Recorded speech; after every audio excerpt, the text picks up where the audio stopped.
This is Indonesia, Australia's near neighbour, yet with many parts that feel as remote as anywhere on Earth. This nation of over 17,000 islands, a melting pot of 1,300 distinct ethnic groups and cultures, is where we plan to explore. Transportation methods can be limited in these far-flung places, but we have Our Dreamtime, not only our means of travel, but also our floating home. We invite you to sail along with us on our 41-year-old ketch as we set out on an adventure of a lifetime. Welcome to Season 4, Dreamtime in Indonesia. Last time on Dreamtime Sail, we had a magical stay at the stunningly beautiful Bajo village of Sawai on Pulau Seram's northern coast. It was truly a most remarkable experience. Unfortunately, when it was time to leave, we found our anchor stuck fast and nothing we did showed any signs of being able to get it free. In the end, the scuba kit came into play, and after untangling our very twisted anchor chain on the bottom wrapped all over a coral bommy, we could finally set off for our next destination around the cliff-lined headland at Ora Beach. Goodbye Sawai. Thank you for being so beautiful and making the effort worth it.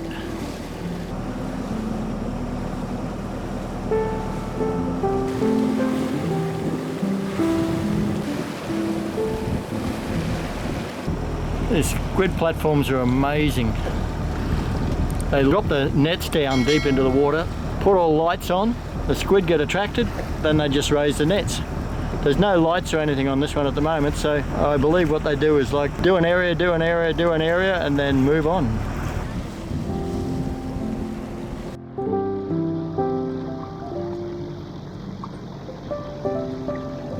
So Rob's just put the dinghy down and she's going in to find us a sand patch. That would be nice. Once bitten, twice shy, so I've jumped in the dinghy. Karen and crew are just floating around in our Dreamtime in 60 metres of water, and I'm going to go in with a handheld depth gauge and check out the depths and have a look and see what sort of bottom we've got. Plenty of reef just over to the right of the now closed Ora Beach Resort. Very attractive little piece of the world, and lots of fish jumping everywhere in this bay. The website shows Ora Beach Resort as having been closed since COVID. So they're all built over the coral. Radio check. Loud and clear over. Looking incredibly promising. Just give me a moment, I've got to do some depths over. So I'm just going to do some depths with our handheld depth gauge. 36 feet it's showing. I might just move in a little bit more. I just want to see now how deep it is before we get to this little bit of fringing coral in here ahead of us. It's very good, very good. I've just got to find the optimum spot where I want you to drop. Over. Bagus, bagus. All sand bottom, all sand bottom. Do you want me just to edge on in? Affirmative. We're at 7 here. Drop. Thanks.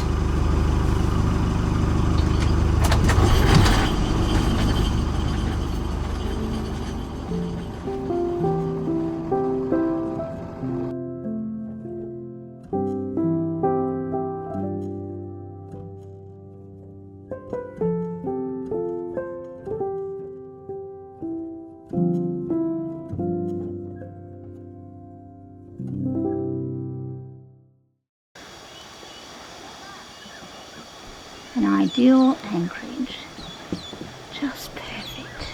The rainforest comes right down to the water's edge. We have a beautiful bungalow resort to our right, and coming back round we have another bungalow resort over here. Fringing reef all the way around us. Just stunning. Now we're currently 2 degrees 57.639. They're our coordinates, but don't come and save us. We're absolutely fine.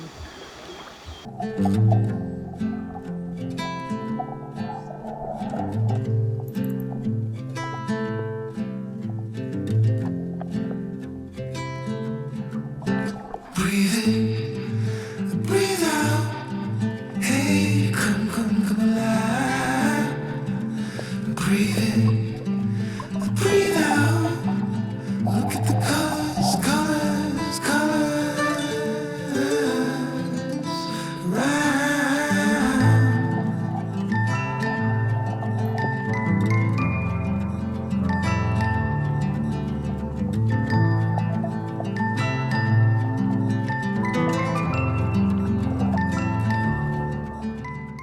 It never ends on a boat. When I got in the water yesterday with the scuba gear to untangle the anchor at Sawai, I noticed that our anode on the back of the prop shaft was gone.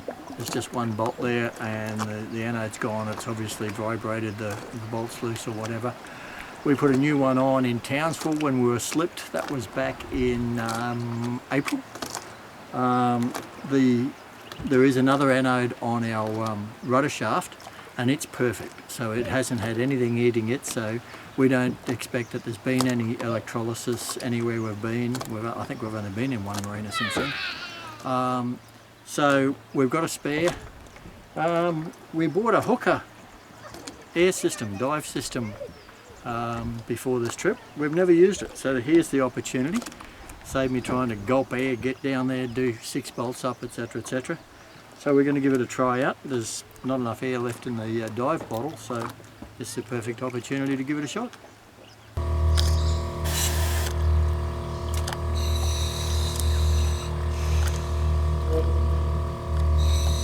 All good to go?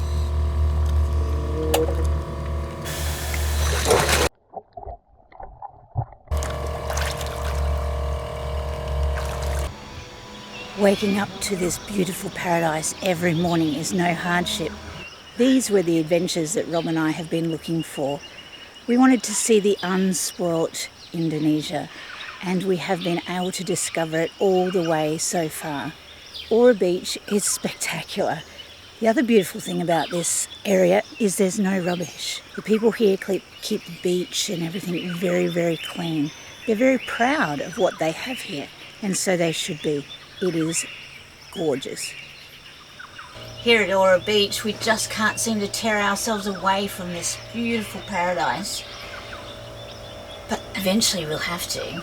One of the other benefits of being in one of these tropical places is the fresh coconut and fresh banana.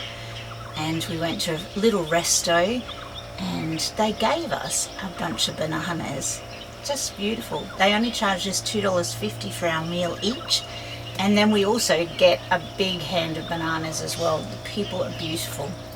So this morning in my pineapple, we have fresh coconut cream, we have banana and ice to make a great smoothie. Ora Beach is an ideal spot to hire a local boatman to visit Sawai around the corner and avoid the anchoring issues we experienced. But Karen's absolutely right. It's also a very hard place to escape from. We planned to stay a day, and here we were 3 days later, still chilling and enjoying life on the water. It's just that sort of place.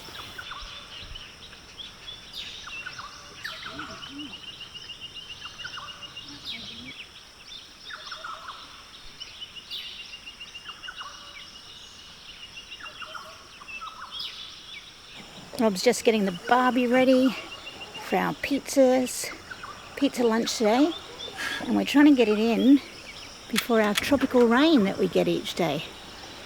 You sure know you're in the tropics when after lunch you get a beautiful downpour.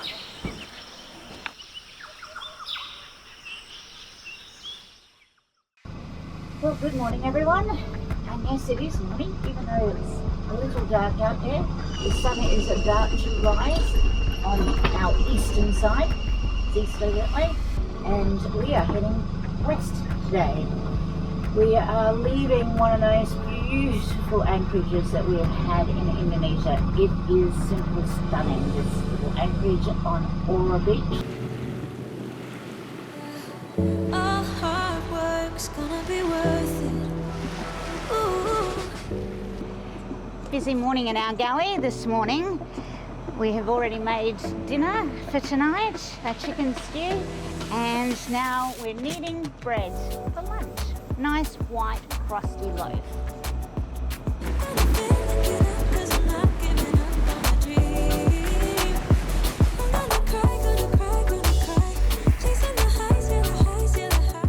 We're getting along with a full Genoa out and the mizzen, sailing jib and jigger as they say. Well, motor sailing jib and jigger. We've only got about 5 or 6 knots of wind. It is on the beam, so we're figuring we may as well take advantage of what's there. We've got the motor on reasonably low revs, and the idea is we need to just chug along today because depending on the anchorage, our first anchorage is 51 miles away, and we've got another option, a better protected option, a further 15 miles along and around the corner of the coast. We'll motor sail. We expect this wind to drop out later, so we're just trying to make whatever speed we can at the moment. We've been sailing for just over 3 hours and averaging just over 6.5 knots at the moment. If we can manage that, well, we can get into our preferred, more protected anchorage. But if we slow down much, we might have to take the closer option, which is likely to be possibly a little bit rolling. So suck it and see, as they say. We'll just keep charging along and see how we go. Okay, we'd really like to try and make that more comfortable anchorage around the corner. So now we've rolled out the staysail as well, and it's given us about 1/3 of a knot. So I will take every bit I can get, because over the next 6 or 7 hours, 1/3 of a knot will put us an extra couple of miles down the coast.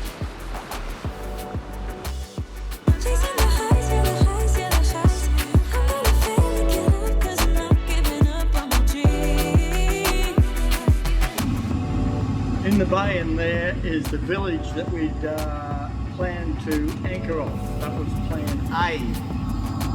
Unfortunately, the swell is really rolling into the bay, and through the binoculars we can see that the beach is very steep, so it is just going to shelve off deep very, very quickly. The charts here are virtually useless. All you can do is work off the satellite photos and that sort of thing. And it looked like we had a reasonable shot in there, but unfortunately that one's not going to work for us. So we are moving on to plan B.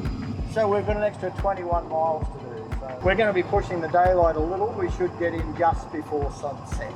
So we've got the engine on, we're up on the revs at our regular cruising speed instead of the economy. Got both headsails up, the mizzen's up.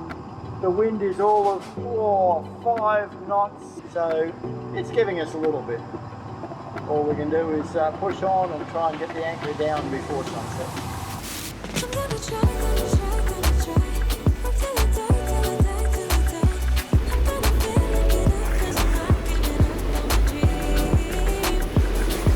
These fads or fish attracting devices are the reason that night sailing in Indonesia is so hazardous, and they can be in very deep water. We're in about 200 metres here, but we've known them to be in like 600, 700, 800 metres.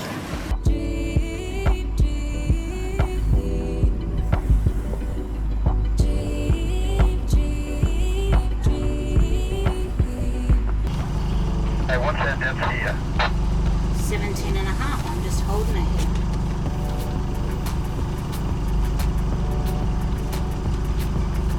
Hey, I'm happy to put down and give this a shot. Over. Okie dokie.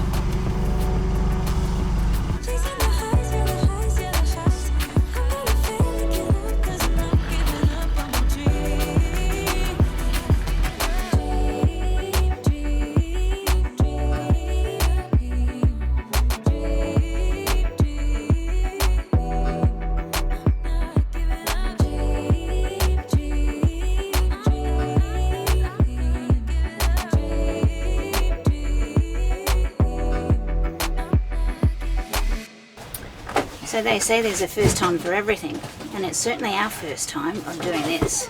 We have backed over the hand line and it has wrapped around the propeller. First I knew of it was put the boat in reverse and I could hear this clunk, clunk, clunk, clunk, clunk, clunk, clunk. Thought there was an actual boat behind me. Then I turned around and went, no, that's the lure hitting the hull as it's spinning on the propeller. So we were in the midst of actually anchoring, bearing down on the anchor to actually dig it in.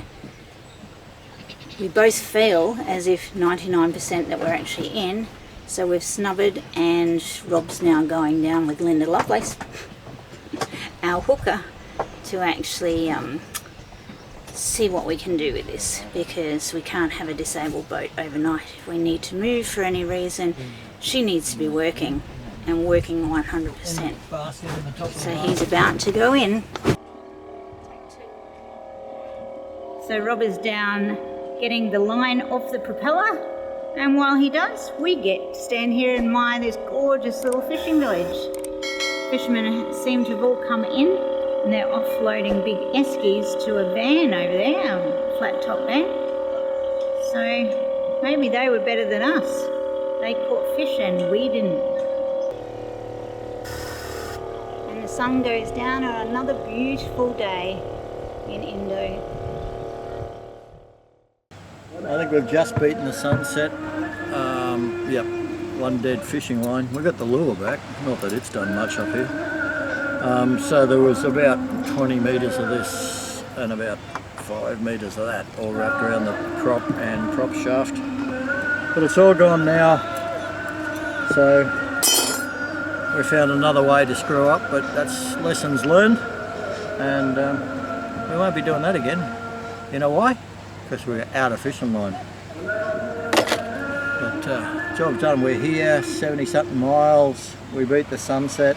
I'm going to have a shower and then I am definitely going to have a cool drink. As the sounds of the moolah brings us to prayer time. Yeah, I'm not going to prayer though.